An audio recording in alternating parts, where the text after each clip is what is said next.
Welcome back everyone, this is MandoAllDay, back to another video, and in this video I'll be doing an overview of Harley Quinn, Verdic. This is volume 3 of the hardcover. I'll be talking about a little bit of the story, the art, and of course if it's worth your purchase or not. Before we get started, make sure you hit the subscribe button and support channel to keep up to date and watch videos like this. So let's take a look at the front of the dust jacket, the spine, the back. I'll show you a full spread image of the art of the dust jacket. Alright. Let's take a look at the front of the book, the spine, the back. I'll show you a full spread image of the art. Alright, now let's take a look at what's inside. So what is this book about? So the book starts off with Harley Quinn invading a mobster's birthday party for random reasons. And this is a Harley Quinn, so those random reasons are completely random. So it is to be expected because, again, it's a Harley Quinn book. And as the story progresses, Harley Quinn is accused of killing all the mobsters in this birthday party in a very gruesome, vicious way, which I won't say because I'll spoil it. And so now Harley Quinn and Batwoman team up together to prove not only that Harley Quinn's innocent, but also try to find out who's killing all these specific individuals in this heinous way, and more importantly, why are they doing it. And that is like the main gist of the story. It's a very simple premise. I'm sure you've heard it many times before, of a hero being accused of, or being falsely accused of, and trying to prove their innocence. And this is exactly just what it is, but just with a Harley Quinn twist to it, or Harley Quinn skin, I guess you can say. And for the most part, I dig it. It's a really short story. I mean, this comic book, or this book, collects 6 issues. It collects 5 issues of the main story, which is the ones I mentioned, and the annual. The annual is really short, like 5 pages. And it's about Bud and Lou, which is the hyenas, which I won't talk about because it's a really short story. I'll give it away, essentially, we'll talk about it.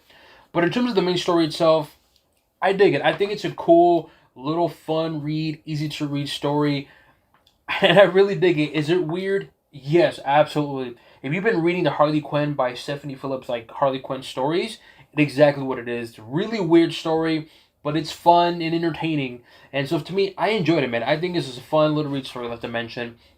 Is it silly and over the top? Absolutely. But that's what I got into when I started, when I bought this book, and especially the volume 1.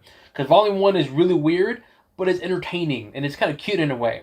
And exactly what this is. It's a cute little story of Harley Quinn being accused, and she's trying to prove her innocence and working with Batwoman. And that's essentially what it is. And I enjoyed it, man. I enjoyed the story. I think the pacing of it, it's good. It's about average to above average. The art, I will say the art, I'm not a huge fan of it. I don't hate it. Don't get me wrong. I'm not hating it. I want to make it clear. I'm not hating it, but I'm just not really digging this kind of like cartoony-ish art.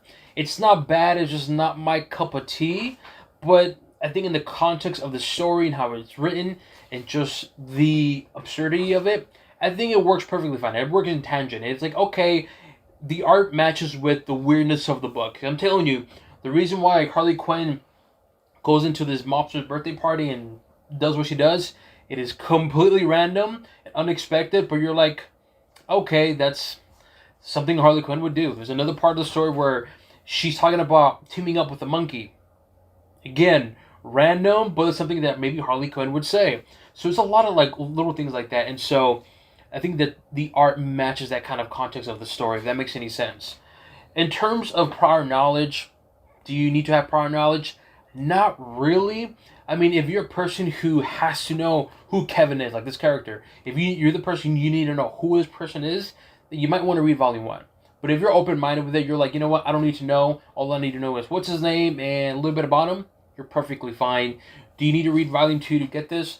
Not really, because they do mention some things that happen in volume 2, but is it essential? Not really. You'll be perfectly fine.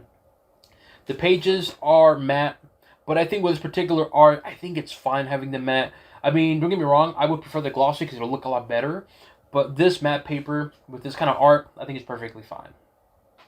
But overall, though, I enjoyed it, man. This is a fun little read. If you want to read something that's short, simple, and just entertaining, something completely different, I think this would be perfect to read. And I say perfect because I actually just finished reading the Captain America by Rick Remender Omnibus. That's a really long, in-depth story. So we're going from that to reading this. It's a good break. It's really short, like I said, simple, straightforward, and I dig it.